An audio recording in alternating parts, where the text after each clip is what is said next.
businesses, the amount of small businesses that have shut as a result of these lockdowns, the amount of businesses that have gone to the wall, which then leaves a gap in the economy, which is going to be filled by what? BlackRock.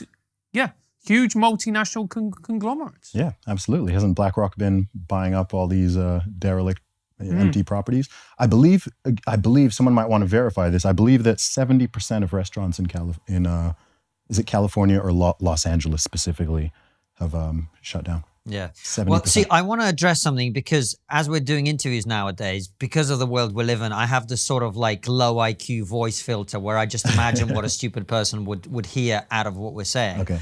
So we should address this.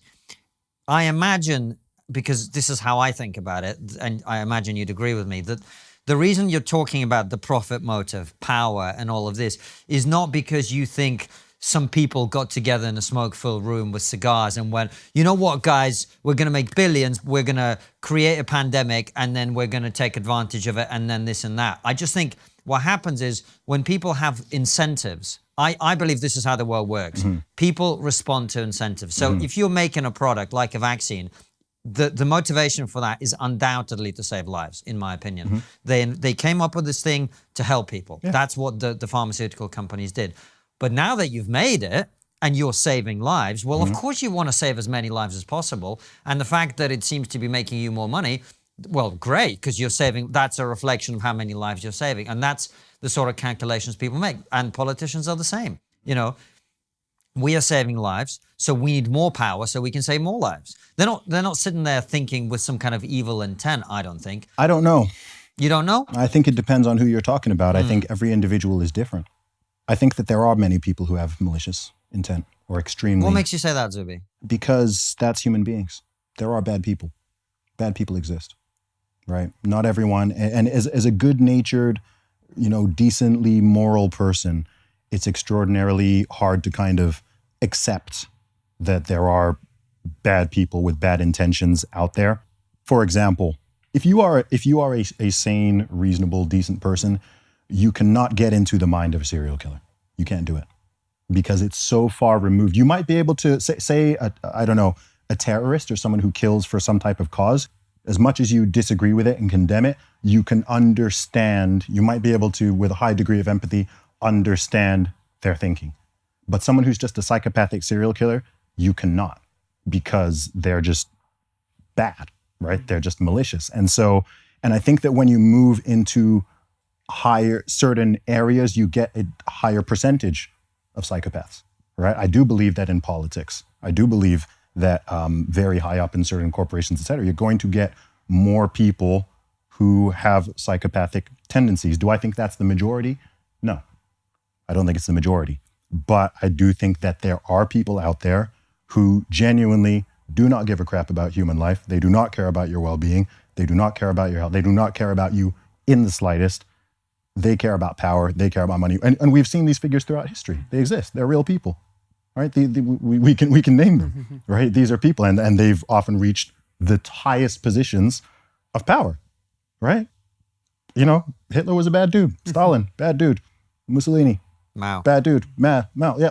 So of course they're gonna guise it as this is some greater good, and this is for your health, and this is your well-being. Saddam Hussein, right? Like there are bad people who do exist. And so I think that we have to acknowledge that. And then I think outside of that, most people, it's simply, like you said, it's simply incentives. And I think that I believe that most, on the contrary of what I just said, I do believe that most people have good intentions, right? So I'm not saying that, everyone is trying to, I think most people have good intentions, but people can be misled.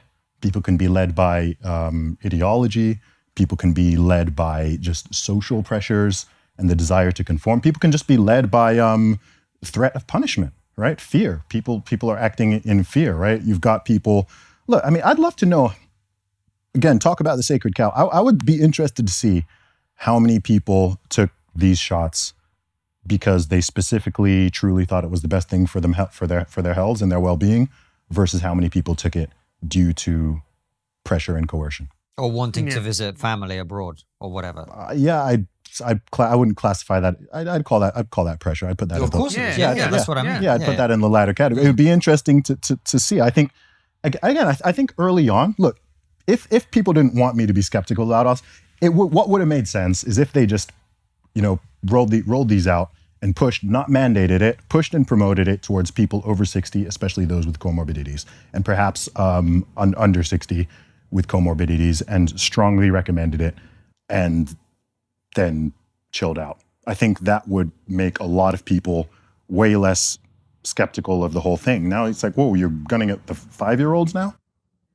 Has a single healthy 5-year-old anywhere in the world died of this virus? I'm not aware of a single child, healthy child. I'm not aware of a single otherwise healthy child anywhere in the world who's died of this particular virus. I'm not saying it hasn't happened. I'm not aware of one. Haven't heard a single story. Not one. Not one. So what are you doing? Because this is a very age stratified disease. We've known this from very, very early. If you're 75 years old with comorbidities versus you're 10 years old with no comorbidities, to treat it like it's the same is insane. This goes with all the measures, all the policies. To treat it like it's the same is crazy. And then also the whole thing of we know people now, we now know this, whether someone's got the vax or not. Firstly, they can both get COVID. Secondly, they've shown they've got the same viral load. You can still get it. You can still spread it to other people, so on. So this whole notion of doing it to protect others doesn't even make sense, but people just keep repeating it because they hear the word vaccine and they equate them all. If you're talking about a sterilizing vaccine, there's a strong argument that, of course, okay, if it blocks transmission, then you cannot give it to someone else, so it has that effect. If it doesn't do that, it's so-called leaky vaccine, as scientists call it, then it protects you, and there's nothing wrong with protecting yourself. Every time I take a medicine, it's a totally selfish decision. I don't take medicines for other people.